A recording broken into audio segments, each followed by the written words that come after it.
मेरे हरियाणा निवासी नागरिकों, भाइयों बहनों, आज जैसा हर शनिवार को हम लोग किसी न किसी विषय पर चर्चा करते हैं, आज एक विशेष चर्चा आप लोगों से मैं करने जा रहा हूं और वो विशेष इस मायने में है कि समाज में परिवार अपने बच्चों की देखरेख करने के लिए हमेशा हर संभव प्रयत्न करता है और उनकी संभाल शिक्षा के नाते करना ये हमारे स्कूल के अध्यापक, माता पिता, अन्य अभिभावक, उन सबकी एक जिम्मेदारी होती है। स्कूल अपना काम करते हैं, स्कूलों में, विद्यालयों में हमारे विद्यार्थी पढ़ने के लिए हम भेजते हैं, दाखिला लेते हैं, लेकिन केवल मात्र अध्यापकों की पढ़ाई तक ये विषय सीमित नहीं रहता। उन बच्चों की उचित देखभाल करने के लिए अन्य व्यवस्थाएं भी करनी होती हैं। हमारे यहाँ हरियाणा में जैसा हमको पता है कि लगभग 6 वर्ष से 18 वर्ष तक के 47-48 लाख बच्चे ये स्कूलों में पढ़ते हैं। 20 से 22 लाख प्राइवेट स्कूलों में हैं, इतने ही लगभग सरकारी स्कूलों में हैं। एक 3 से 4 लाख बच्चे ऐसे भी हैं जो शायद कुछ अनरिकॉग्नाइज्ड स्कूल हैं उनमें पढ़ते हैं, अथवा गुरुकुलों में, मदरसों में ऐसी कुछ व्यवस्थाओं में हैं जिनके बारे में ठीक से हमारे पास रजिस्ट्रेशन भी शायद नहीं है। और कुछ बच्चे ऐसे भी होते हैं जो अपनी पढ़ाई बीच में छोड़ देते हैं, जिनको ड्रॉप आउट कहते हैं। आखिर हमारी चिंता 6 से 18 साल तक के इन सब बच्चों की स्कूल शिक्षा विभाग की ओर से हमने उनके जिम्मे लगाया है कि एक एक परिवार में जाकर के इन बच्चों की वो जानकारी लें और लेकर के हर बच्चे की पढ़ाई, अच्छी व्यवस्था ये सुनिश्चित करें।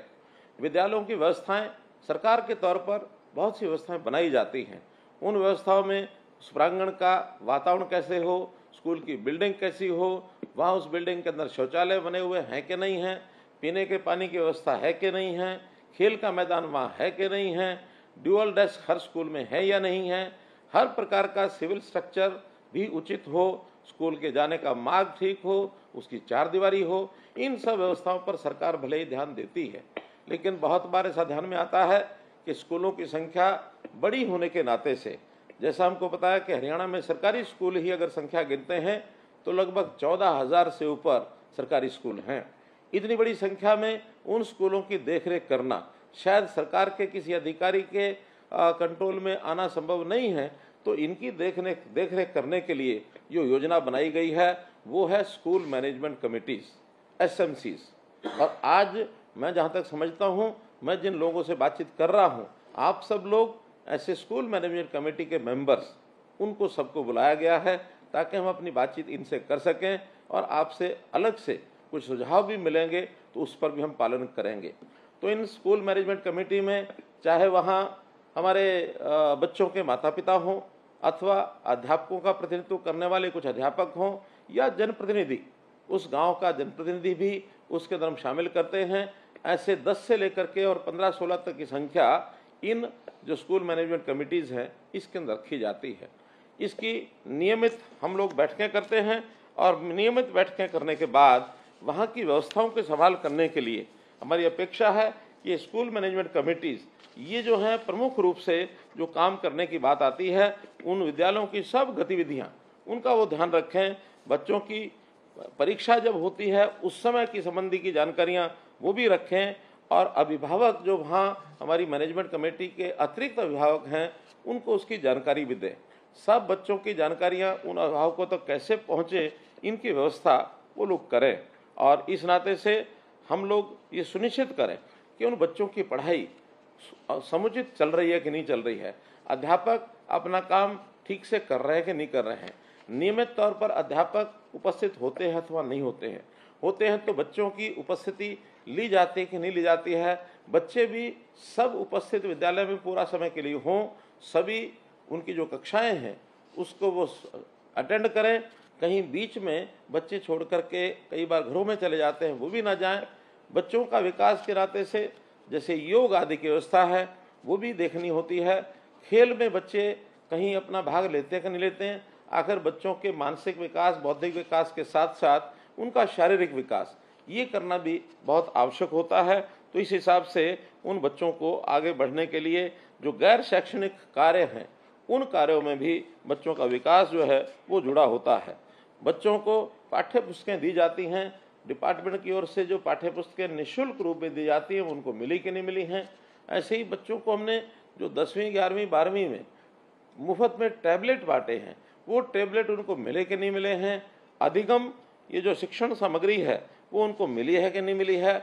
बहुत बच्चों को प्रोत्साहन राशि ये दी जाती है, वो राशि उनको प्राप्त हुई है कि नहीं हुई है। बच्चों की वर्दी वो उनको मिली है कि नहीं मिली है। विद्यालय में पुस्तकालय की व्यवस्था ये है या नहीं है, क्योंकि पुस्तकालय की व्यवस्था होना भी इसलिए अनिवार्य है कि बच्चे अपने सामान्य पढ़ाई के साथ साथ पुस्तकालय में अतिरिक्त ज्ञान के लिए उन पुस्तकों का कई बार उपयोग करते हैं। तो इस प्रकार से ऐसे बहुत से काम हैं जो बच्चों को पढ़ाई के साथ साथ उनकी व्यवस्था देखना, उनको ध्यान रखना, ये हमारा काम है। एक श्रेणी उसमें विकलांग बच्चों की भी आती है। तो विकलांग बच्चे, उनकी एक प्रकार से आने जाने की व्यवस्था, अगर कहीं चढ़ाई है उस स्कूल के कहीं फर्श पर तो उसको ऊपर चढ़ने के लिए वहाँ रैंप बने हैं कि नहीं बने हैं, उन बच्चों के बैठने की अलग से व्यवस्था है कि नहीं है। उनकी पढ़ाई भी कई बार विशेष चैलेंज जो बच्चे होते हैं उसकी पढ़ाई की व्यवस्था भी अलग प्रकार से करनी पड़ती है, वो उनको है कि नहीं है। बच्चों को मिड डे मील दिया जाता है, तो मिड डे मील भी बच्चों में इसका वितरण ठीक होता है कि नहीं होता है। भोजन उसकी क्वालिटी ठीक है या नहीं है, उसकी मात्रा ठीक है कि नहीं है। ठीक उचित मात्रा में जो उस भोजन की उष्णता है, उसका जो गर्म भोजन मिलने का उनको एक प्रबंध है वो होता कि नहीं होता है। कहीं भोजन की क्वालिटी ऐसी खराब न हो कि उनको उस भोजन के लाभ के बजाय उनको कोई हानि हो जाए। तो इस प्रकार से बहुत से ऐसे काम हैं जो हमारे एसएमसीज को ये ध्यान रखने होते हैं। बच्चों की पढ़ाई की गुणवत्ता कैसे बढ़े, हम निरंतर अध्यापकों का प्रशिक्षण ये भी करते हैं, और अध्यापकों के प्रशिक्षण के साथ साथ अब हमने विद्यालयों में एक दूसरे अलग श्रेणी के विद्यालय भी खोलना शुरू किया है। संस्कृति मॉडल स्कूल, संस्कृति model school senior secondary school के लेवल के भी हैं, और अब प्राइमरी सेक्शन भी हमने संस्कृति मॉडल स्कूल के खोले हैं। कुछ अभिभावक ऐसा चाहते हैं कि भले हमको थोड़ा पैसा खर्च करना पड़े लेकिन हमारे बच्चे सीबीएसई स्कूल में भी पढ़ने के लिए सरकारी व्यवस्था हो, हमने वो भी शुरू की है। इसका भी आप लोगों को निश्चित रूप से लाभ जो है वो मिला होगा। तो मैं इन सब बातों के साथ साथ इतना ही विषय आपके सामने करना चाहता हूं कि इन सब में आप लोगों का अपना योगदान कितना है। अभी जब हमने अनुमान लगवाया कि बच्चों के ड्यूअल डेस्क ये कितनी मात्रा में है, तो पता लगा कि बहुत कम स्कूल में ड्यूअल डेस्क हैं। अगर सरकारी जो प्रक्रिया है उसके माध्यम से ड्यूअल डेस्क हम खरीदते हैं और दिए जाते हैं तो उसमें समय बहुत लगता है, और क्वालिटी भी कई बार तो बहुत सी शंकाएं उसमें हो जाती हैं, कीमत भी ठीक से उसकी पता नहीं लगती है।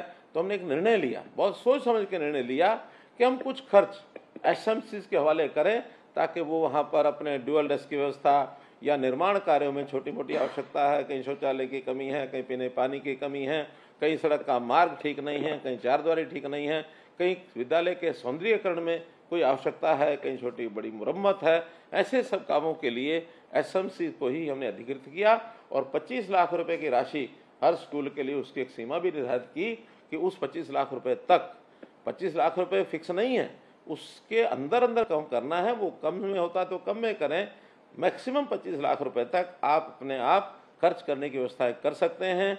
उसके लिए आप लोग कोटेशंस लेकर के भी काम कर सकते हैं। निविदा या टेंडर करना बहुत आवश्यक नहीं है, क्योंकि टाइम कंज्यूमिंग जो भी चीज़ होती है, समय जिसमें ज़्यादा लगे, उस काम को करने के बजाय आपके ऊपर पूरा भरोसा किया गया है कि आप उचित दाम पर और अच्छी क्वालिटी इसका काम करवाएंगे, क्योंकि आप एक जिम्मेवार एक नागरिक हैं। आपकी के ऊपर स्कूल की पूरी चिंता है। आप स्कूल की मैनेजमेंट के नाते से, बच्चे आपके हैं, गांव आपका है, शहर आपका है, अध्यापक आप स्वयं हैं। तो ऐसी जिम्मेवारी शायद चंडीगढ़ में बैठा हुआ व्यक्ति महसूस न करे, लेकिन एसएमसी का हर सदस्य अपने विद्यालय के लिए इन कामों की जिम्मेवारी हमसे ज़्यादा समझेगा। इस भाव को ध्यान में रखते हुए हमने आपको पूरी जिम्मेवारी दी है, और अनुभव भी आया है कि जो काम शायद सरकारी व्यवस्था से किया जाता और उस काम को आपके माध्यम से जो करवाया गया है, ऑन एवरेज 5 से 7 लाख रुपए का खर्च कम आया है, अर्थात 25 लाख में 7 लाख का मतलब है 25 से 30% का पैसा बचा भी है। इसके लिए मैं आपका बहुत बहुत धन्यवाद भी करता हूं, आपकी सराहना भी करता हूं। और मैं चाहूँगा कि जितने काम ये बचे हुए शेष विद्यालयों में अभी बचे हैं, उन सब की भी डिमांड आप अपने वहाँ ब्लॉक लेवल पर इकट्ठी करें, बाद में जिला लेवल पर इकट्ठी करें और प्रदेश पर आने के बाद उनके सबके बजट मंजूर करवा करके आपको बजट भेज दिया जाएगा और ये जो सारे काम हैं आप अपने सब जल्दी से कर सकें, ऐसी मेरी अपेक्षा है।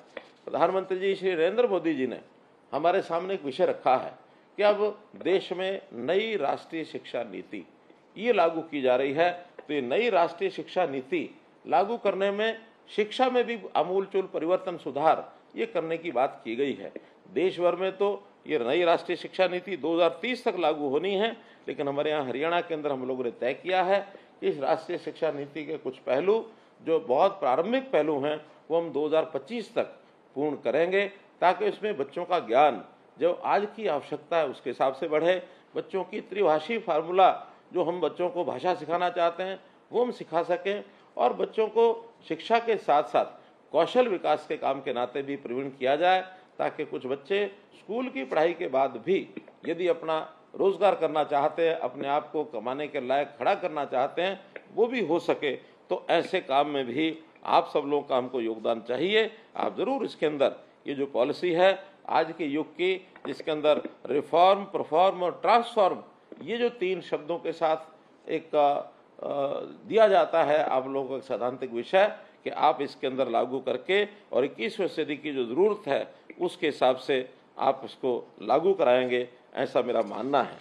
मैं ये भी मानता हूँ कि हमको कुछ व्यवस्थाएं नई खड़ी करनी पड़ेंगी, ताकि बच्चों की शिक्षा का, बच्चों की उपस्थिति का, बच्चों के अध्यापक पूरी संख्या हुई कि नहीं हुई, जिस स्कूल में बच्चे कम हैं अध्यापक ज़्यादा हैं वहाँ को भी हम ठीक कर सके, जहाँ अध्यापक बच्चे ज़्यादा हैं अध्यापक कम हैं उसको भी हम ठीक कर सके। और हाँ, बहुत स्कूल ऐसे हैं जहाँ बच्चों की संख्या बहुत ही कम है, अर्थात 10 से लेकर 15 तक भी बच्चे नहीं हैं, वहाँ भी अध्यापक कम से कम 2 यदि लगाए जाते हैं तो बड़ी कठिन व्यवस्था पड़ती है।